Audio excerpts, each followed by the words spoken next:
Everyone who knows the internet almost certainly knows Google. It's where you go to search for things. But what began life as somebody's PhD thesis has ended up a multi-million-dollar company, a classic rags to riches story.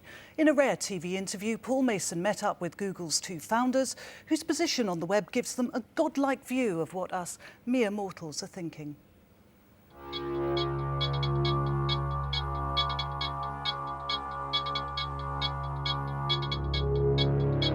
There are not many companies that are household names in every country on Earth, but Google is unique. It's an internet site that allows you to search other internet sites. 200 million people a day use it. The company, started in 1995 by PhD students Sergey, Brin and Larry Page, is hot property, and so are they. Google doesn't just look for web pages, it looks for them in order of popularity. It was that simple idea that propelled Sergey and Larry to Silicon Valley stardom. Web pages talk about each other, and they do that through links. They link to each other, and that's a form of recommendation. And that was the initial insight behind the PageRank technology. Google's critics actually say this PageRank thing is a way of making what was a democratic medium, the web, quite undemocratic, that all pages are not now equal because you effectively bring in an inequality of access. What do you say to that? I would say it actually is a democracy that works. If all pages were equal, anybody can manufacture as many pages as they want. I can set up 1 billion pages on my server tomorrow. It's very, very easy. So you want to have an algorithmic and objective good way to evaluate web pages, but you shouldn't treat them all as equal. The problem is, as with most online businesses, how to make money from it. The answer, again as with most, is advertising.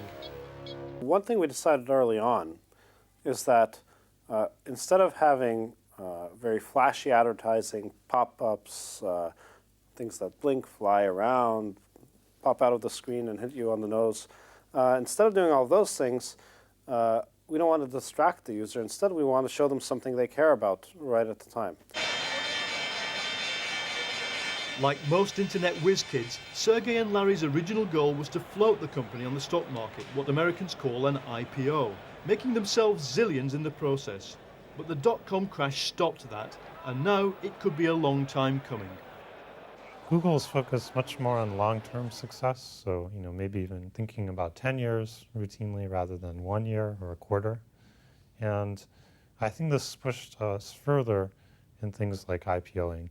And if you'd asked me a couple of years ago, I would have guessed we would already have IPO'd. But the climate's changed. It's been worse to be a public company than it has been in the past. And it's a little bit difficult to predict what will happen in the future. But the advertising model, free content, paid for advertising, is something that's common really to almost every business that's tried to make money out of content on the web. Why do you think you can succeed with it when so many others are really having a tough time with web advertising? This targeted model where advertisers basically say, this is how much it's worth it for me to have a customer related to flowers, be it 30 cents, 50 cents. This is how much a click is worth to me. And then each time I get that kind of click, I know I make $1 back in my business, so I know it's worth it to me.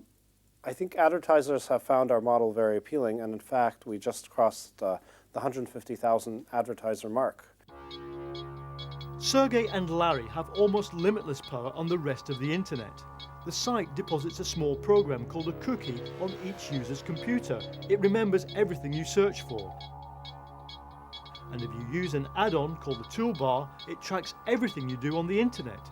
So at the HQ, the Googleplex, they've got information on more or less every internet user in the world. How do you limit what people do with the information you collect? First of all, we have very strict guards in the company in terms of who can get access to different kinds of logs and things like that. But secondly, we don't really have sort of as exceptional an information as people may first think. The cookies are there, for example, to track your preferences. Having some of these statistics available to us is an important way in which we improve the service. If, for example, we see the number of queries in a particular language, say Finnish, dropping off, we say, oh, did we do something wrong? Did we mess that up? Sergey and Larry see what 200 million people a day are thinking about when they search the web. This knowledge is, in fact, the company's most valuable asset.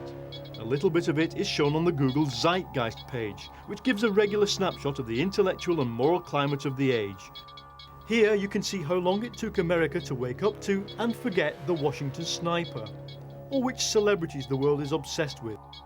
With such a godlike view, what does all this tell them about the way humanity is thinking? As there's been more information available, people's queries are getting more unique. So, something like half of all queries are unique that are sent to Google.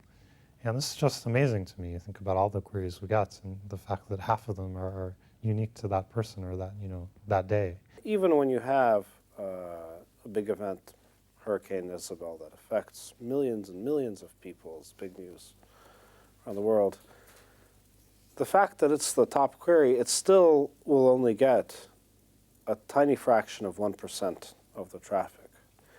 And even through the worst of crises, people still care about different and unique things. They've recently brought in a seasoned chief executive to concentrate on the business while they think of new things to invent. And at the moment, they're thinking pretty big. The ultimate search engine, which is something we talk about, would understand everything in the world. It would understand exactly what you wanted, and it would give you that thing. And Google is pretty good, but it's nowhere, nowhere near that good. It requires being smart, like a person is smart.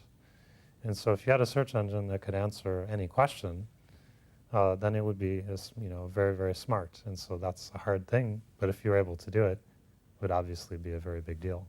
I think we have people at Google who work on doing that. And, they're reasonably excited about it and think it might happen in their sort of work life. But they don't know that it will happen in that time.